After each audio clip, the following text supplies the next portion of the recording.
Adlaw nga Domingo karon mga kaigsuunan, petsa 31 sa bulan sa Hulyo tuig 2022. Karon ang ika-18 nga Domingo sulod sa tuig ordinaryo. Ang pagbasa kinutlo gikan sa Ebanghelyo sumala ni San Lucas, kapitulo 12, bersikulo 13 ngadto sa 21. Unya may usa ka tawo didto sa pundok nga miingon kaniya, "Magtutudlo, sultihi ang akong igsuon nga bahinan ako niya sa katigayunan nga gibilin kanamo sa akong amahan." Si Jesus mitubag kaniya, "Kinsa may naghatag kanakong katungod sa paghusay o pagbahin sa katigayunan tali kaninyong duha?" Og mipadayon siya pagsulti kanilang tanan. "Pagbantay kamo og likay ninyo ang bisan unsang kahakog og ang tinuod nga kinabuhi sa tao wala diha sa mga butang nga iyang gihuptan bisan pa unsa siya kadato." Unya misugilon si Jesus kanila niining sambingaya. Diayo sa kadato nga may yuta nga maayog abot na malandong siya. "Wala na ako'y kabutangan sa tanan kong abot, unsa may angay kong buhaton." Kini mao akong buhaton," mingon siya sa iyang kaugalingon. "Gubon ko ang akong kamalig og magtukod ako og mas dako diin akong tigumon unya ang abot og ang uban kong mga kabtangan. Unya moingon ako sa akong kaugalingon, pagkabulahan nimo, ana kanimo ang tanang mga butang nga imong gikinahanglan alang sa daghang katuigan. Pagpahayahay na lang, kaon, inom og paglipay." Aparang Dios mingon kaniya, "Hoy buang, niini gayong gabhiuna, mamatay ka." Unya, kinsa na may makapanag-iya ni anang tanang butang nga imong gitigom alang sa imong kaugalingon? Og mitapos si Jesus pag-ingon, mao kini ang mahitabo kanila nga magtigom og mga bahandi alang sa ilang kaugalingon apan dili dato atubangan sa Dios. Mga igsoon, ang Ebanghelyo sa Ginoo. Daygon ikaw o Kristo.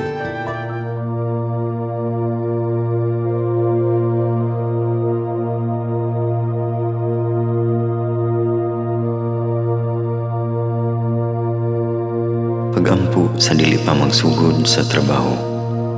Magampo kita sa ngalan samahan sa Anak ug sa Espiritu Santo. Amen. Langit no namong Amahan, sa among pagsulod nining trabahoan, among gidala ang imong presensya uban kanamo. Among gipamulong ang imong kalinaw, imong grasya, imong kaluoy, ug ang imong perpektong hanay sa among mga trabaho. Among gipadayag ang imong gahom labaw sa tanan, diha sa mga butang nga among mahimo, masulti, mahuna-unaan, ug mahukman sulod nining adlaw. Ginoo, nagapasalamat kami sa gasa sa kinabuhi, niining bagong adlaw, niining kahigayunan nga kami nakasulod sa trabaho ug mamahimong parte niining nga grupo. Salamat sa mga gasa nga imong gitugyan kanamo. Hamong gamiton kini diha sa pagimaya kanimo. Hatagi kami sa kusog ug kadasig sa pagbuhat sa among mga trabaho. Panalangini ang among mga proyekto, mga ideya o kusog, aron sa ingon bisan sa pinakagamay namong mga kalampusan, magahatag kini sa imong himaya. Ubani kami Ginoo sa among pagtrabaho nining adlaw. Puna kini nga lugar sa inspirasyon ug kusog.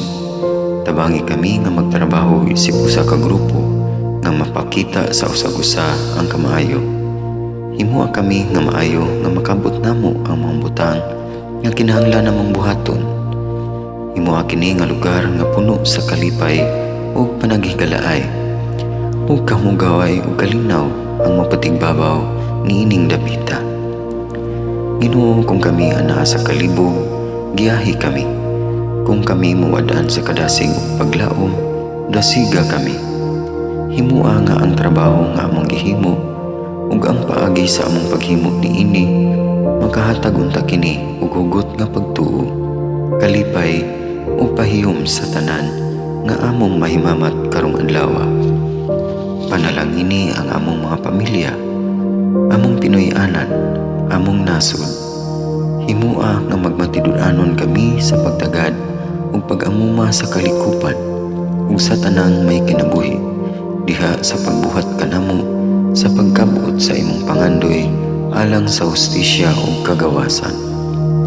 O Ginoo, sa among pagbiya nining lugara, tagay kami sa imong panalangin ug kaluoy sa among pagbiyahe.